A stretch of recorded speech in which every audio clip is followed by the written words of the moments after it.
Please like and subscribe my channel. Kartik Shukla की देव प्रबोधिनी एकादशी व्रत कथा। दीपावली के पश्चात कार्तिक शुक्ल की एकादशी को देव उठान या देवठान कहते हैं। इस दिन सारे घर को लीप पोत कर साफ करना चाहिए। आंगन में खड़िया मिट्टी और गेरू से रंगोली काटनी चाहिए। आंगन के बीचों बीच या फिर एक ओखली में गेरू से चित्र बनाकर पूड़ी, पकवान, मिष्टान, बेर, सिंगाड़े, ऋतुफल और गन्ना उस स्थान पर रखकर एक परात और डलिये से ढक दिया जाता है तथा एक दीपक भी जला दिया जाता है। रात्रि में परिवार के सभी सदस्य देवताओं की भगवान विष्णु सहित पूजा और भजन कीर्तन करते हैं। इसके साथ ही घड़ियाल बजाकर या थाली बजाकर इस प्रकार कहें, उठो देव, बैठो देव, आंगुरिया चटकाओ देव। कुछ धार्मिक व्यक्ति देव उत्थान के दिन तुलसी और शालिग्राम के विवाह का आयोजन भी करते हैं। तुलसी के वृक्ष और शालिग्राम की यह शादी पूरे धूमधाम से उसी प्रकार की जाती है जिस प्रकार सामान्य कन्या का विवाह। जिन दंपतियों के कन्या नहीं है वे तुलसी विवाह करके कन्यादान का पुण्य प्राप्त करें, यह शास्त्रों की आज्ञा है। बोलो श्री कृष्ण ठाकुर जी महाराज की जय। व्रत कथा मैं आप लोगों से कहने जा रही हूँ, ध्यानपूर्वक सुनिए। ब्रह्मा जी बोले, मुनि श्रेष्ठ, अब आप पापों को नष्ट करने वाली तथा पुण्य और मुक्ति को देने वाली देव प्रबोधिनी एकादशी का माहात्म्य सुनिए। भागीरथी गंगा मनुष्य को तब तक फल नहीं देती तब तक कार्तिक मास की प्रबोधिनी एकादशी नहीं आती। तीर्थ, नदी, समुद्र आदि सभी तक फल देते जब तक प्रबोधिनी एकादशी नहीं आती। कार्तिक मास शुक्ल पक्ष की प्रबोधिनी एकादशी के व्रत का फल 1 सहस्त्र अश्वमेध 100 राजसूर्य यज्ञ के फल के बराबर होता है। नारद जी ने पूछा, हे पिता, एक संध्या को भोजन करने से, रात्रि में भोजन करने तथा पूरे दिन उपवास करने से क्या फल मिलता है, उसे आप समझाइए। ब्रह्मा जी बोले कि हे नारद, एक संध्या को भोजन करने से, एक जन्म की रात्रि में भोजन करने से, जो जन्म तथा पूरे दिन उपवास करने से 7 जन्म के समस्त पाप नष्ट हो जाते हैं। जिस वस्तु का त्रिलोक में मिलना दुष्प्रह है वह प्रबोधिनी एकादशी के व्रत से मिल जाती है। प्रबोधिनी एकादशी के व्रत के प्रभाव से सुमेरु पर्वत के समान कठिन पाप क्षण मात्र से ही नष्ट हो जाते हैं। अनेक पूर्व जन्म के हुए बुरे कर्मों को प्रबोधिनी एकादशी का व्रत क्षण भर में नष्ट कर देता है। जो मनुष्य अपने स्वभाव अनुसार इस प्रबोधिनी एकादशी का विधि पूर्वक व्रत करते हैं उन्हें पूर्ण फल प्राप्त होता है। हे मुनीश्वर, जो मनुष्य श्रद्धा पूर्वक थोड़ा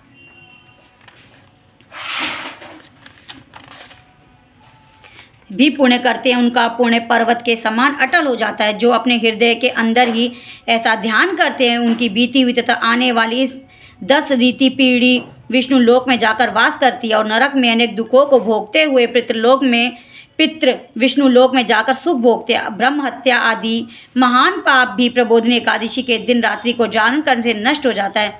प्रबोधिनी एकादशी को रात्रि को जागरण करने का फल अश्वमेध आदि यज्ञों के फल से अधिक होता है। समस्त तीर्थों में जाने तथा और गौ, स्वर्ण, भूमि आदि के दान का फल कार्तिक मास की शुक्ल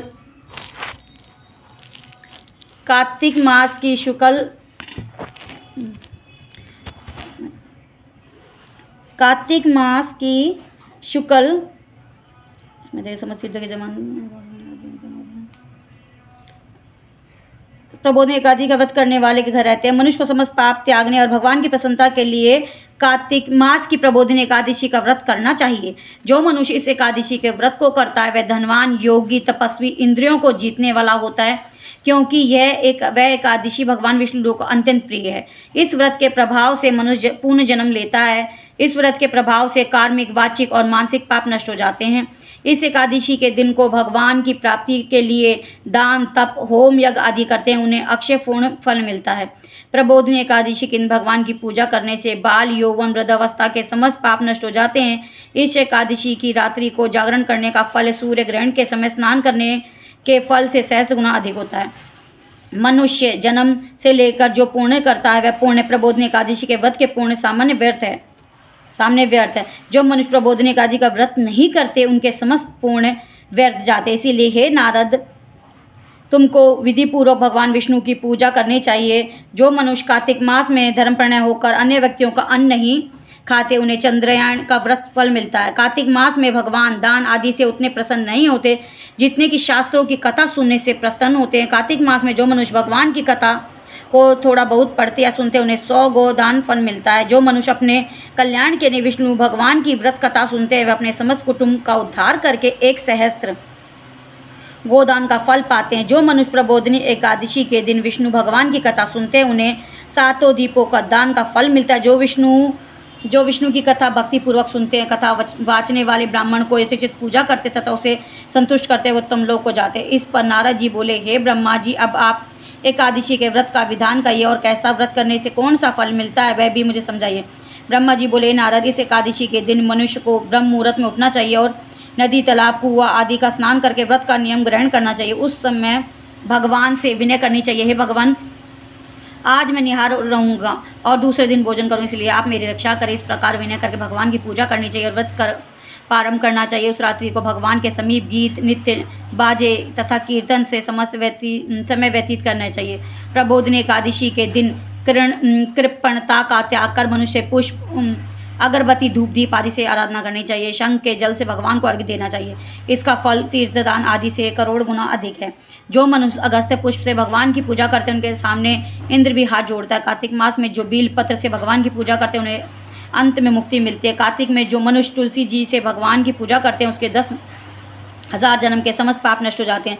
जो मनुष्य इस जन्म में श्री तुलसी जी के दर्शन करते हैं या छूते हैं या ध्यान करते हैं या कीर्तन करते हैं या रोपण अथवा सेवा करते हैं या पूज्य कोटि युग तक भगवान के घर में रहते हैं। जो मनुष्य तुलसी का पेड़ लगाते हैं उन्हें कुटुंब में जो पैदा होते हैं प्रलय के अंत तक विष्णु लोक में रहते हैं। जो भगवान की कदम पुष्प से पूजा करते हैं वे यमराज के दुखों से नहीं पाते। समस्त मनोवांछों को पूजा करने वाला भगवान कदम पुष्प को देकर अत्यंत प्रसन्न होते। यदि उनकी कदम पुष्प से पूजा की जाए तो फिर बात ही क्या है। जो गुलाब के पुष्प से भगवान की पूजा करते हैं उन्हें मुक्ति मिलती है। जो मनुष्य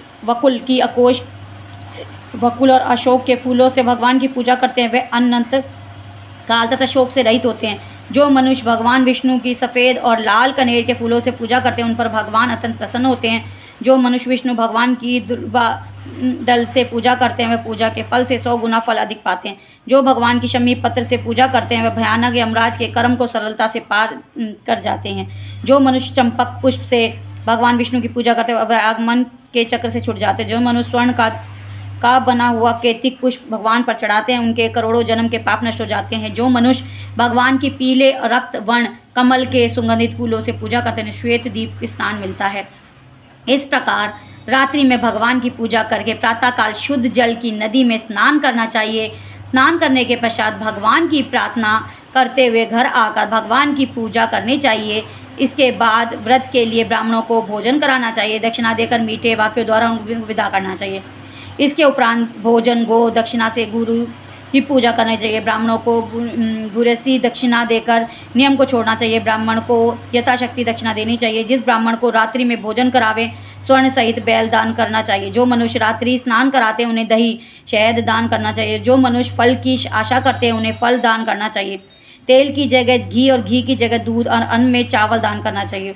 जो मनुष्य इस व्रत के में भूमि शयन करते हैं उन्हें उन सब वस्तुओं सहित शयन आदि करने चाहिए। जो मौन धारण करते हैं उन्हें स्वर्ण तिल दान करना चाहिए। जो मनुष्य कार्तिक मास में उपाहान धारण नहीं करते उपाहान दान करना चाहिए। जो इस मास में नमक त्यागते हैं उन्हें शक्कर दान करनी चाहिए। जो मनुष्य नित्य प्रति देव मंदिर में दीप जलाते हैं स्वर्ण तांबे के दीप तथा बत्ती सहित दान करना चाहिए। जो मनुष्य चातुर्मास व्रत में किसी वस्तु को त्याग करते हैं उन्हें उस दिन पूर्ण ग्रहण करनी चाहिए। जो मनुष्य प्रबोधिनी एकादशी के दिन विधि पूर्वक व्रत करते हैं उन्हें अत्यंत सुख मिलता है और अंत में स्वर्गलोक को जाते हैं।